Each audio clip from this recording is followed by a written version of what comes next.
Hello future yarn artists, welcome back to Crochet Republic, the ultimate hub for all things yarn and hooks. I'm Chanel, your crochet companion, and today we have a new stitch to add to your arsenal, the single crochet. Whether you're a seasoned crocheter or just starting your yarny journey, mastering the single crochet is a game changer. In this tutorial we'll be breaking down the steps using British crochet terms, making it easy for everyone to follow along. The single crochet is a secret ingredient that brings your projects together, creating seamless transitions and adding a perfect finishing touch. Don't forget to hit that subscribe button to stay updated on all things yarntastic. Let's dive into this tutorial. Let's talk about reading a written pattern. Part of learning to crochet is learning to read a written pattern. Note that the abbreviation used for single crochet stitches in patterns is SC. You could see an instruction like 6SC. That means you should make 6 single crochet stitches. You make 1 single crochet per stitch for the next 6 stitches. The British single crochet is known as a slip stitch when you are using American crochet terminology. Now let's get our materials together. You will need any smooth chunky sized yarn in a light color and a 5mm hook to complete this tutorial. For more information about the hook and yarn, watch our first video about choosing your tools. Let's make a foundation chain to work from.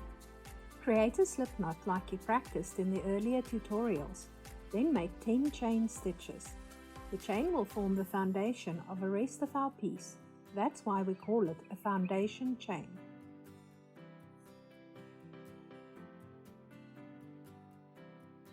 Let's practice inserting our hook.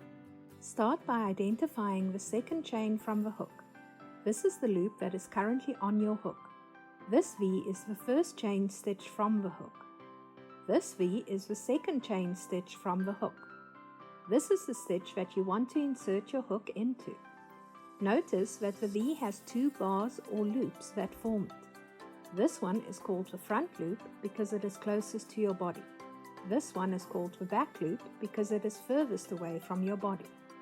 Every stitch you make will have a front loop and a back loop as you see here. You want to insert your hook in between the front loop and the back loop, like this. Double check that you inserted your hook into the second chain stitch from the hook before moving on. Let's yarn over and pull through. Before you yarn over, notice that you appear to have 2 loops on your hook at the moment. The first is the loop on your hook, and the second is the chain stitch you inserted your hook into. You will be pulling your yarn through both of these loops after you yarn over. We are going to yarn over in exactly the same way that we did it in the chaining tutorial video. That method of yarning over is used in all our videos for all our stitches. Now yarn over and hook the yarn. Twist your hook tip down towards the floor and pull the yarn through both of the loops on your hook. Push your hook forward to your starting position with your hook tip pointing at your body again. Congratulations! You have just completed your very first single crochet. Take a moment to feel proud of this achievement. Let's repeat the process we just learned. As you make your single crochet stitches, make sure that you don't pull them too tight. They should be loose so that it is easy to insert a hook into them for the next round. Let's make another single crochet together. Insert your hook into the next chain stitch. Be careful not to skip one. You now have 2 loops on your hook. Yarn over and pull the yarn through both loops.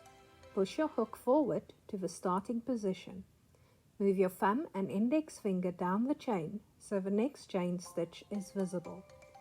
Let's do it again. Insert your hook into the next chain stitch. Be careful not to skip one. You now have 2 loops on your hook. Yarn over and pull the yarn through both loops. Push your hook forward to the starting position. Move your thumb and index finger down the chain so the next stitch is visible. One more time, working together. Insert your hook into the next chain stitch.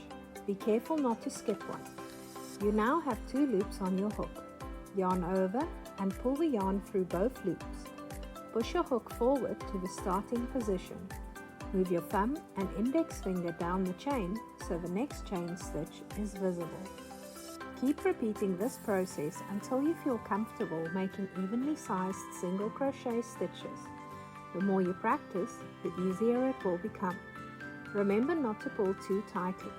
You can make single crochet stitches into a chain like this or into any other base stitch that you have on your hook. The process stays the same. Note how the chain becomes curly when you make single crochet stitches down the chain. This can be a useful technique for making curly tails and curly hair for dolls. Let's look at a few tips for success with making single crochet stitches. Maintain a relaxed tension. It is crucial that you keep your slip stitches evenly tensioned for a neat and uniform appearance, but that this tension is relaxed, not as tight as the other stitches. That means you should practice making all your slip stitches the same size and loose enough for you to insert your hook into them to make another stitch. Practice, practice, practice. Building up muscle memory for making slip stitches is just a matter of practicing.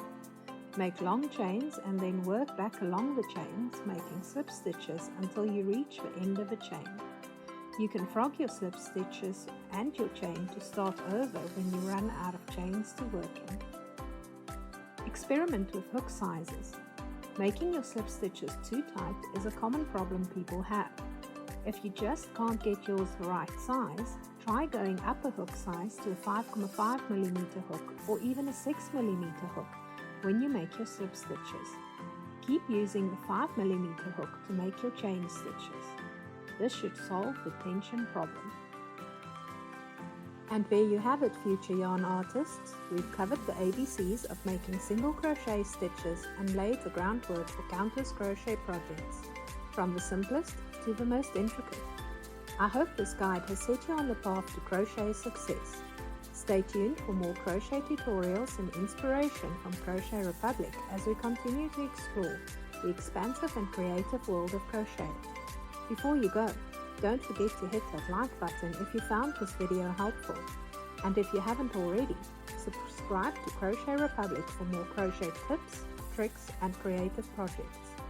Ring that bell to stay updated on all our upcoming yarn-filled escapades. Thank you for joining us on this crochet journey. You can also find Crochet Republic on Etsy, Facebook, and Instagram. Links are in the introduction below the video for easy access. Handmake with love until we meet again in the Crochet Republic. Bye for now!